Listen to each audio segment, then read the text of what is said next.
Hello दोस्तों, मैं हूँ राज और आप सभी का मेरे YouTube चैनल राज मैथ्स में स्वागत है। दोस्तों चलिए, आज है 25 अगस्त और इसके DFCCIL के फर्स्ट शिफ्ट खत्म हो चुके हैं।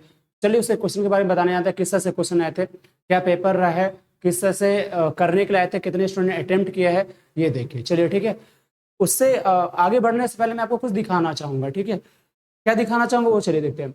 मैंने पहले लिखा है DFCCIL का 25 अगस्त फर्स्ट शिफ्ट का पेपर। ठीक है, चलिए हम आगे कुछ आपको दिखाते हैं। पहले मैंने एक चीज देखा है कि कल मैंने 24 अगस्त का फर्स्ट का पेपर डाला है, तो बहुत सारे स्टूडेंट्स ने यही लिखा है नीचे कमेंट्स में, ये पूर्णतः बकवास है, इसमें से एक भी क्वेश्चन नहीं आया था। कुछ स्टूडेंट ने ये बताया है कि सर, जैसे मैंने एक एचसीएफ का क्वेश्चन लिया था जिसमें मैंने कहा था एचसीएफ क्या, वो एक कमरा का था ना, कि एक कमरे की जो लंबाई है 13 मीटर है और शायद ऐसे हमने चौड़ाई लिया था 7.8 मीटर है, इस तरह से कुछ। उसमें बोला था एक वर्ग का टाइल्स लगाने हैं, तो टाइल्स का क्षेत्रफल क्या है। एक स्टूडेंट उसको सही भी कहे सर वहाँ पे 7.8 ना होकर के 7.5 था। चलो ठीक है, तो वहीं पे मैं ये बात पूछना चाहूंगा कि एक स्टूडेंट ये कह रहे हैं कि ये सही था, दूसरे स्टूडेंट कह रहे हैं ये गलत था, तो कैसे पॉसिबल हो सकता है। ठीक है, कुछ और मैं दिखाना चाहता हूँ। देखो ये जो अब देख रहे हो ये पेज, कल ये टेलीग्राम पे आया था। ठीक है, और वहां पे आकाश भी लिखा हुआ, मतलब जिस स्टूडेंट का नाम आकाश था उसने ये पूरा भेजा था। ठीक है, तो मुझे जो क्लियर दिखा मैंने उसे आपको बता दिया। क्वेश्चन क्या क्या था मैं ये बताता हूँ, फिर मैं आज का बताने जाऊंगा ताकि आपको विश्वास हो पाए कि जो हम बोल रहे हैं वो सही है। हाँ, मैं ये कभी कभी कहता हूँ कि देखो डेटा कभी कभी मिसमैच कर जाता है जीके मैथ्स का, तो हम लोग डेटा थोड़ा सा चेंज करके लगा देते हैं, वो अलग बात है, ताकि हम आपके तक प्रॉपरली पहुंचा सके कि किस तरह से क्वेश्चन आ रहे हैं। ठीक है, आज भी कमेंट बॉक्स आप देखेंगे तो कमेंट बॉक्स में अगर आपको लगे कि डेटा थोड़ा सा इधर उधर है, तब क्वेश्चन जाके सही कर सकते हैं। मैं आपको ये मैं बोल सकता हूँ कि यहाँ डेटा थोड़ा सा इधर उधर हो सकता है, यहाँ पर डायरेक्टली कहते हो कि ये क्वेश्चन गलत है, आपने गलत बताया, सारा गलत है, ये मैं नहीं मानता। ठीक है, तो चलो देखते हैं। देखो मैं पढ़ देता हूँ कल का क्वेश्चन क्या क्या लिखा गया था। ठीक है, देखो पहले लिखा गया था 48,000 का 2/5 हिस्सा 6% हानि और शेष हिस्सा कितने परसेंट लाभ पर बेचा जाएगा, कुल लाभ का 10% प्राप्त हो, ऐसा पूछा पहला क्वेश्चन था। आपको बड़ा मैं कर देता हूँ, शायद तो अच्छे से नहीं आ पाया था पिक, तो मैं टेलीग्राम पे भी जाकर डाल दूंगा कल का, देख लेना पहुंच जाके। दूसरा क्वेश्चन था, ऐसा लिखा होता ट्रेन लेंथ दिया था 400 मीटर, प्लेटफॉर्म लेंथ 170 मीटर और 5 घंटे में क्रॉस करती है, तो टोटल ट्रेन की स्पीड ऐसे पूछा था क्वेश्चन पे। ठीक है, तीसरा क्वेश्चन जो मैंने कहा था वो गलत लिखा गया था, वो ऐसे था। देखो कह रहा था दो त्रिभुज, अच्छा सा दिख रहा है, थोड़ा सा गौर से देखो पता चल जाएगा। दूसरा था कि दो त्रिभुज का आयतन दिया हुआ था। ठीक है, और पहले का आयतन बोला था दूसरे का 3 गुना, ऐसे बोला था। और पहले त्रिभुज का ऊंचाई देकर रखा था और ये ना बेस देकर रखा था। मैंने कल कहा था ये क्वेश्चन गलत इसलिए मुझे लग रहा था कि त्रिभुज हमारा 2D होता है। ठीक है, 2D पिक्चर होता है और 2D पिक्चर में वॉल्यूम नहीं निकलता। जैसे देखो वृत्त में, वृत्त का आयतन नहीं होता, गोला होता है, चूंकि गोला 3D होता है। ठीक है, उसी तरह से वर्ग के और आयत के, ठीक है, कभी भी आयतन नहीं निकलते। वर्ग का घन बनता है, यानी 3 लेते हैं, है ना, तो हम आयतन निकालते हैं, और ये आयत का जब घनाभ बनाते हैं तो आयतन निकलता है। ठीक है, उसी तरह से त्रिभुज का कभी भी नहीं हो सकता, वो 2D पिक्चर है। ठीक है, इसमें मैंने कहा था ये क्वेश्चन कुछ और था, भले उस स्टूडेंट ने लिखा होगा, थोड़ा सा कुछ मिस्टेक्स हुआ होगा, वो सही कर लेगा आप लोगों ने। ठीक है, अगले पर एक क्वेश्चन लिखा हुआ था, क्या था देखो, कह रहा था ऐसे 1 2 3 नंबर था, उसका एवरेज दिया था, टेम्परेचर में था 31 और फिर था 37 और फिर था 33, तो बोला था 2 3 4 का एवरेज, ऐसा कुछ बोला था। अब ये क्वेश्चन जो स्टूडेंट ने लिखा है उसमें अब देखो वो लिखा है, जल्दबाजी में थोड़े से हो जाती है इधर उधर, तो उसका मैंने बता दिया था कि एक से मैंने मान लिया था कि 3 दिन का टेम्परेचर दिया था 31 37 33, मैंने कहा था टोटल टेम्परेचर का एवरेज निकाल दो, मैंने ये जरूर कहा था।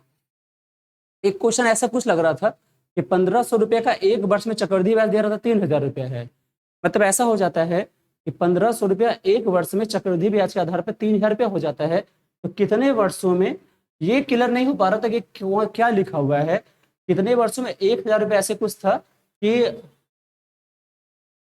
नहीं, ये क्लियर नहीं था, ऐसे कुछ था कि 1500 रुपया एक वर्ष में चक्रवृद्धि ब्याज पर 3,000 रुपया हो जाता है।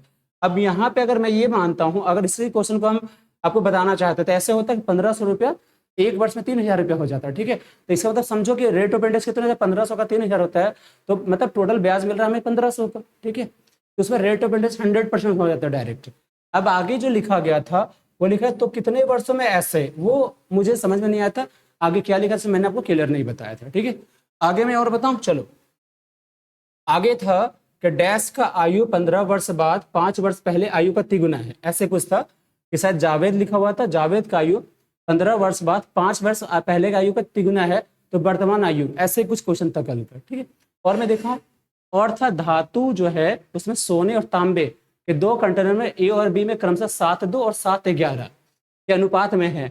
यदि दोनों को मिश्र कर दिया जाए तो नए धातु में सोने और तांबे का अनुपात पूछा था, ये आपको मैंने कल बताया था। ये देखो जो क्वेश्चन लिखा हुआ है, मैं बड़ा नहीं कर पा रहा हूँ कि फट जा रहा है, वो पिक्चर ही कुछ क्लियर नहीं आया था, फटाफटा सा था, इसलिए यहाँ पे 1.4 + 8 + 3 × 0.4 और यहाँ पे प्लस का साइन है 0.02 है, इस तरह से है। ठीक है, अगले देखो मैंने आपको बताया था कि यहाँ लिखा 2 व्यक्ति ए और बी किसी काम को 20 दिन और 30 दिन में कर सकते हैं। 10 दिन बाद ए ने छोड़ दिया तो पूरे काम करने में कुछ लगा समय, ये पूछा था। ठीक है, देखो नल और टंकी का था, नल जो है 2 नल हैं, एक टंकी को क्रमशः भरने में 25 मिनट में भरता है और दूसरा 50 मिनट खाली कर देता है, ऐसे क्वेश्चन था। 2 नल थे, पहला 25 मिनट भरता है, दूसरा 50 मिनट खाली कर देता है। ठीक है, तो बोला था कि टंकी 3/4 भरी है, ऐसा कुछ था। यदि टंकी 3/4 भरी है तो टंकी को भरने में कितना समय लगा, मतलब अगर 3/4 है, इसको भी कर सकते हो कि 25 का भरता है और 50 खाली करता है, तो उसकी टोटल कैपेसिटी 50 हो जाएगी, तो भरने वाले की कैपेसिटी 2 हो जाएगी, खाली करने वाले की हो जाएगी 1 हो जाएगी। अगर 3/4 भरा है, कहने मतलब 50 का 3/4 भर रहा है तो शेष बट्टे का 1/4, 1/4 को भरने में कितना समय लगेगा, ये ऐसे कुछ पूछा था, ये भी आप कर सकते हैं। और देखो एक पूछा था कि नाव जो है ना धारा के अनुदिश 5 घंटे में 60 किलोमीटर जाती है, जबकि धारा की प्रतिकूल जो है उस दूरी तय करने में 1 घंटे ज्यादा समय लेते, तो धारा की दिशा पूछा था, ये भी मैंने कल आपको बताया। तो मैंने कहाँ आपसे बताया, बताओ, आप कह रहे हो कि गलत है, बकवास है, क्यों बकवास कह रहे हो यार ऐसे? अगर आपको लगता है तो आप ही क्वेश्चन सारा लिख दो, मैं गुस्सा के नहीं बोल रहा हूँ, आप क्वेश्चन सारा लिख दीजिए ताकि मुझे भी पता चल पाए अपने क्वेश्चन क्या आया है। ठीक है, आप ऐसा तो कर सकते हो ना। एक यहाँ देखो लिखा था शायद 25 है, शायद 29 है, 2.5 है, फिर 25 है, 29 है, और एक सा माध्य आकलन पूछा था 27 है, तो एक्स का मान, मतलब यहाँ पे ऐसा था कि देखो 5 नंबर दिए हुए थे, उसका एवरेज दिया हुआ था, तो वो संख्या जो छूटी हुई थी उसका नंबर बताना था। ये एबीसी का अनुपात था 15, 12, 27 और टोटल नंबर थे 846, तो पूछा था सी का हिस्सा, मैंने कल आपको ए का हिस्सा बता दिया था। फिर पूछा था पहले 8% की ब्याज लगती है, फिर उससे 2% ज्यादा लग जाती है, तो अंतर जो होता है 168 रुपया का हो जाता है। तो आर का मान, मैंने आपसे कहा था कि यहाँ पे देखो टाइम नहीं दिया, सच में देखो टाइम नहीं लिखा हुआ है, तो मैंने आपको टाइम 1 वर्ष मान के बताया था। फिर यहाँ पे क्वेश्चन था कि 40% का छूट देता है, दूसरी ओर 60% और x% का क्रमागत छूट देता है, तो 480 रुपया प्राप्त होता है। तो छूट, ऐसे छूट का अंतर। अब मुझे एक बात बताओ कि जब एक तो 40% है, दूसरा 60% और x%, जब तक कोई x% क्लियर नहीं होगा तो दोनों छूट का डिफरेंस कैसे निकाल सकते हैं आप ही बताइए। एक का डिस्काउंट तो 40% दिया हुआ है, दूसरा का दोनों डिस्काउंट है, तभी तो डिस्काउंट परसेंट निकाल पाएंगे ना ओवरऑल, उसके बाद आप डिफरेंट निकाल पाएंगे, ये हम कर सकते, इसलिए मैं आपको दिखा रहा हूँ। ठीक है, चलिए। और इसी तरह सारे क्वेश्चन कल के थे, देखो ये वाला दिया हुआ था लंबाई 13 है और चौड़ाई 7.5, 7.8 ऐसे कुछ लिखा था, मैंने 7.8 बना के दे दिया था, बस ऐसे क्वेश्चन थे, तभी मैंने आपको बताया, मैं आपको कभी आपसे झूठ क्यों बोलूंगा। चलो अब यहाँ देखो आज का जो क्वेश्चन पूछा गया वो देखो, आज एक क्वेश्चन है पहला कि महिला निधि योजना किस राज्य ने चालू किया था।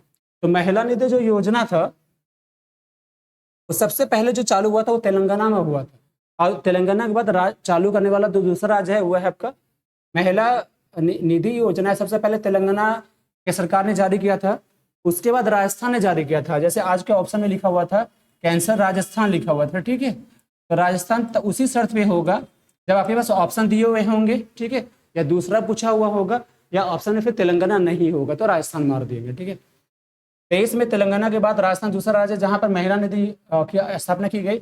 महिला निधि योजना राजस्थान के द्वारा राज्य की महिलाएं आर्थिक रूप से आत्मनिर्भर बन सके, इसके जिसके लिए वह राज्य के चौमुखी विकास में भागीदारी ले सके, इसलिए वहां पे स्टार्ट किया गया था। ठीक है, अगली क्वेश्चन थी प्रोटीन कहाँ बनता है। तो प्रोटीन जो है राइबोसोम से में बनते हैं, कहाँ पे बनते हैं, राइबोसोम में। डीएनए की एक प्रति mRNA बनाई जाती है और जब भी कोई प्रोटीन उत्पन्न होता है तो उससे राइबोसोम में ले जाया जाता है, ये था। ठीक है, चलो अगली जो क्वेश्चन थी आज की, वो था घरेलू शर्करा क्या होती है। तो घरेलू शर्करा हम जो घर में चीनी का यूज करते हैं ना भाई, हमारे घरों में इस्तेमाल होने वाले सबसे सामान्य शर्करा का नाम सुक्रोज होता है, यानी चीनी जो कहते हैं। यह मानव उपभोग के लिए पौधे से प्राप्त कार्बोहाइड्रेट होता है। ठीक है दोस्तों, क्या होता है घरेलू शर्करा, क्या होता है तो सामान्य शर्करा जिसका नाम सुक्रोज होता है, और वह मानव उपभोग के लिए जो है पौधे से प्राप्त कार्बोहाइड्रेट है एक तरह से। ठीक है, चलो, क्योंकि पौधे से प्राप्त यानी क्या होता है, जो चीनी होती है कहाँ से आती है, ईख जिसको कहते हैं ना, कितारी कहते हैं हम अपनी भाषा में, उससे चीनी का निर्माण होता है। ठीक है, चलो, एक क्वेश्चन है बांग्लादेश का राष्ट्रीय पशु क्या है, तो ये हो गया रॉयल बंगाल टाइगर। अगली क्वेश्चन है फर्स्ट डबल ट्रेकर डेकर जो है ट्रेन कहाँ से कहाँ तक चली थी। फर्स्ट डबल डेकर ट्रेन कहाँ से कहाँ तक चली थी, तो वो चली थी सूरत मुंबई सेंट्रल डबल। ठीक है, Surat Mumbai central double decker express Bharat की पहली डबल डेकर ट्रेन है।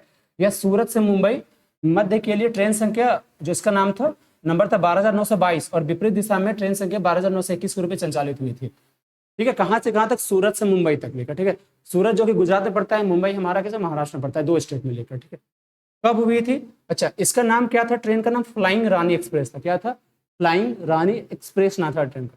18 दिसंबर 1919 को फ्लाइंग रानी का कि रेक में डबल डेकर कारों को जोड़ दिया गया था। ठीक है, चलो, एक क्वेश्चन जो बताया गया था वो था डीएफसी का इलेक्ट्रिफिकेशन, मतलब पूरा तरह से उसको इलेक्ट्रिफिकेशन करने के लिए यहाँ पे इलेक्ट्रिफिकेशन लिखे हुए थे।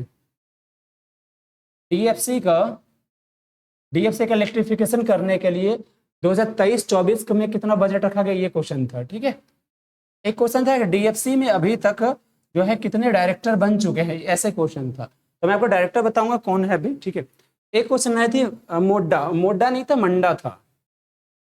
ये मैंने किसी स्टूडेंट के रिव्यू से लिया है, वो मोंडा बोलते, मोंडा नहीं बट मंडा था। मंडा झारखंड का पर्व है। ठीक है, तो मंडा है झारखंड में मनाया जाने वाला राज जो है, ये मंडा पर्व है जो भगवान भोले शंकर को की पहली पत्नी सती है ना के बलिदान के रूप में मनाया जाता है। शिव भक्त भगवान भोले शंकर को प्रसन्न करने के लिए दहकते हुए अंगारों पर नंगे पांव चलकर भक्ति की कठिन परीक्षा देते हैं। तो मंडा कहाँ हो गया, झारखंड में। ठीक है दोस्तों, चलो, अगली जो क्वेश्चन आई है, जैसे मैंने बोला था DFCCIL के डायरेक्टर। ठीक है, कितने, तो कितने का तो समझ में नहीं आया, तो मैंने आपको बताया डायरेक्टर कौन है। अभी देखो, तो अभी जो है रविंद्र कुमार जैन प्रबंधक निदेशक दिसंबर 2020 से dedicated freight corridor corporation of India limited के हैं। ठीक है, श्री हीरा बल्लभ जो निदेशक हैं, ये हो गए मैनेजिंग डायरेक्टर। ठीक है, रविंद्र कुमार जैन ये हो गया आपके फाइनेंस। ठीक है, फाइनेंस रिलेटेड जो है श्री हीरा बल्लभ, ये हो गए प्रोजेक्ट प्लानिंग के। ठीक है, निर्देशक डायरेक्टर श्री हरि मोहन गुप्ता। श्री नंदूरी श्रीनिवास निदेशक संचालन और व्यवसाय विकास के लिए, यानी operation and business development DFCCIL के। ठीक है, उसके बाद है एक श्री हरि मोहन गुप्ता जो है, वो तो हमने वहां बता दें इंफ्रास्ट्रक्चर के। फिर है श्री RN सिंह जो अंशकालीन आधिकारिक निदेशक हैं, मतलब तत्काल के लिए। उसके बाद है B रमन कुमार जो अंशकालीन गैर आधिकारिक निदेशक है। ठीक है, बाहरी रूप से रखा गया, ये आ रहे थे। एक क्वेश्चन आपके आई थी, the first service of Antyodaya express, जो अंत्योदय एक्सप्रेस का पहला सर्विस कब हुआ था, वो तो कब से स्टार्ट किया गया था, 27 फरवरी 2017 से। कब, 27 फरवरी 2017 से। ठीक है, बिटवीन कहां से कहां तक हुआ था, तो ये आपका जो हुआ था वो कहां से हुआ था, देखो ये हुआ था एर्नाकुलम जंक्शन से लेकर हावड़ा के बीच स्टार्ट, इसका शुभारंभ किया गया। इनॉग्रेटर में शुभारंभ किया गया था किसका, तो the first service Antyodaya express 27 फरवरी 2017 का जो स्टार्ट हुआ था एर्नाकुलम से लेकर हावड़ा के बीच में। ठीक है, चलो, मैथ्स के जो क्वेश्चन आए थे कुछ क्या आए थे, देखो मैथ्स के क्वेश्चन पूछा गया था 48 से डिवाइडेड पूछा गया था।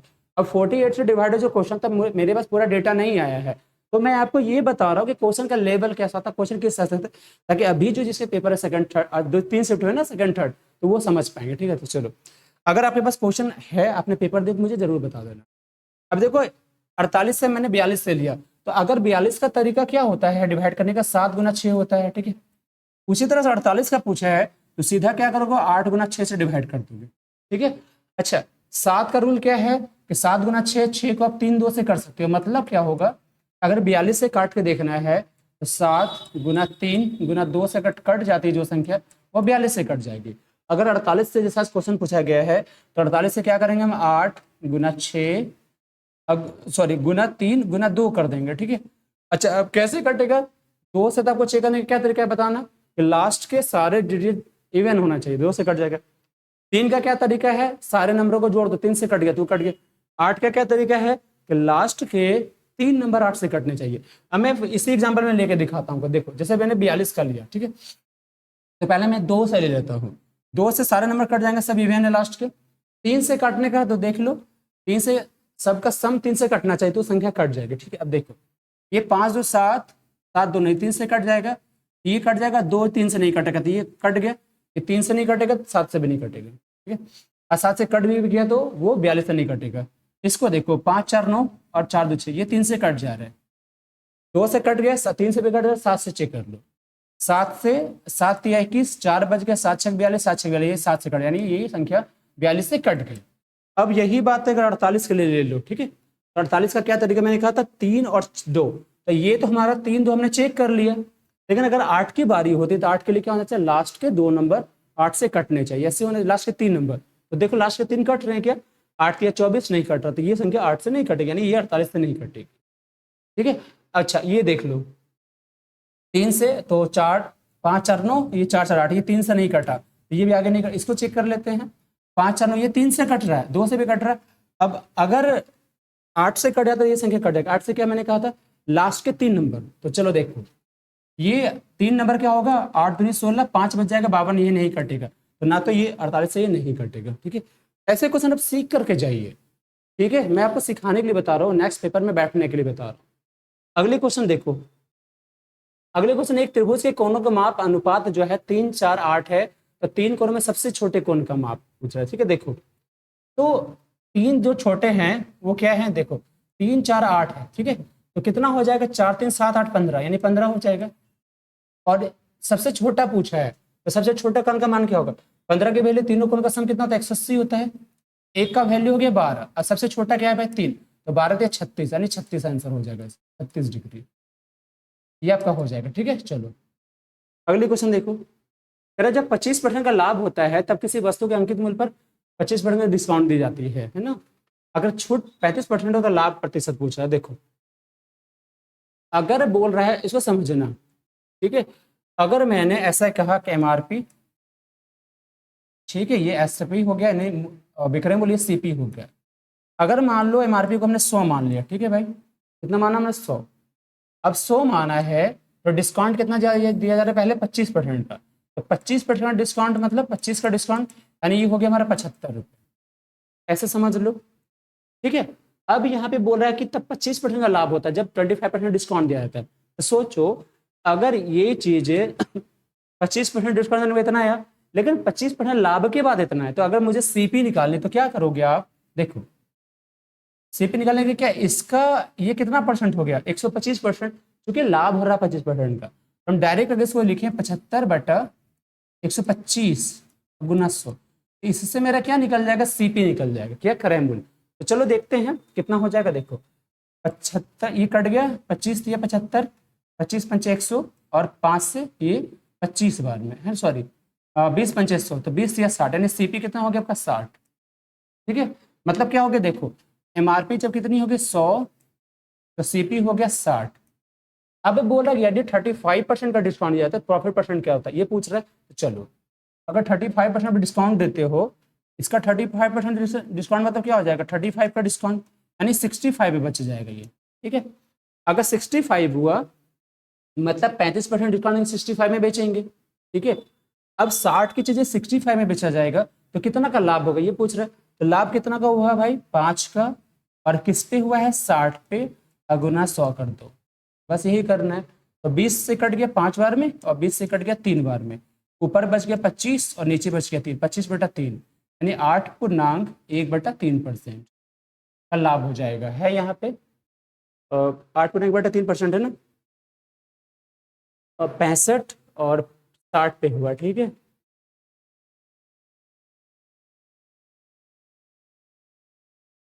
कितना, 1 10 5 का 25/3, तो 3 8 24, 8.1/3% है। तो अगर मान लो ये दिया हुआ है अगर, है ना, क्या होगा, तो हम क्या होगा, इसको अगर जाएंगे तो 8.33 पे जाएंगे ना, अगर ऐसे ऑप्शन दिए हुए हैं। तो अब यहाँ पे मेरे पास 13 है, 8 है, 9 है, 11, तो किसके साथ जाएंगे, 8 के साथ। अगर 8.5 से ज्यादा होता, यानी 8.6 होता है, हम 9 के साथ चले जाते हैं। ठीक है दोस्तों, चलो अगली क्वेश्चन है क्या, एक क्वेश्चन रेशियो से आई थी। तो रेशियो का क्वेश्चन क्या होता है देख लो, जैसे ए बी 2 3 है, बी से 6 8, तो ए बी सी पूछा है। ठीक है, तो देखो ए बी कितना है 2 3, ठीक है, ए बी आपके कितने 2 3, और बी सी कितना है तो 6 8 है। हमें ना ए बी सी चाहिए, तो देखो बी का इक्वल अगर कर देते हैं तो ये 6, तो इसको 6 करने के लिए 2/10 से गुना करोगे तो ये हो जाएगा 4, ये 6 और ये हमारा 8 हो गया, यानी 4 6 और 8, 2 से 2 3 और 4 हो गया, यानी 2 3 4 आंसर हो जाएगा। ये है आज के क्वेश्चन में से कुछ जो रहे हैं क्वेश्चन, वो पता रहा सी आई का रहा है, एस आई का रहा। तो सी आई के क्वेश्चन क्या क्या हो सकते हैं, सी आई के क्वेश्चन क्या क्या हो सकते हैं, ठीक है। तो अब मुझे जितना मिला मैंने आपको बताया, सी आई से रहे हैं, एस आई से रहे हैं। बाकी आप क्वेश्चन मेरे साथ करना चाहते हैं तो चलिए हम आपके साथ लाइव एड हो जाते हैं, ठीक है, शाम में 7 बजे। और मैं कुछ आपको दिखाना चाहता हूँ, वो भी ये कि इसके अलावे जो क्वेश्चन पूछा गया था वो कल का, जब कल का सेकेंड शिफ्ट जो पूछा गया था वो भी मेरे पास क्वेश्चन है, तो इसको करने के बाद मैं आपको सेकेंड शिफ्ट का बता दूंगा। ठीक है, चलिए मिलते हैं नेक्स्ट वीडियो में, तब तक के लिए बाय बाय, थैंक यू।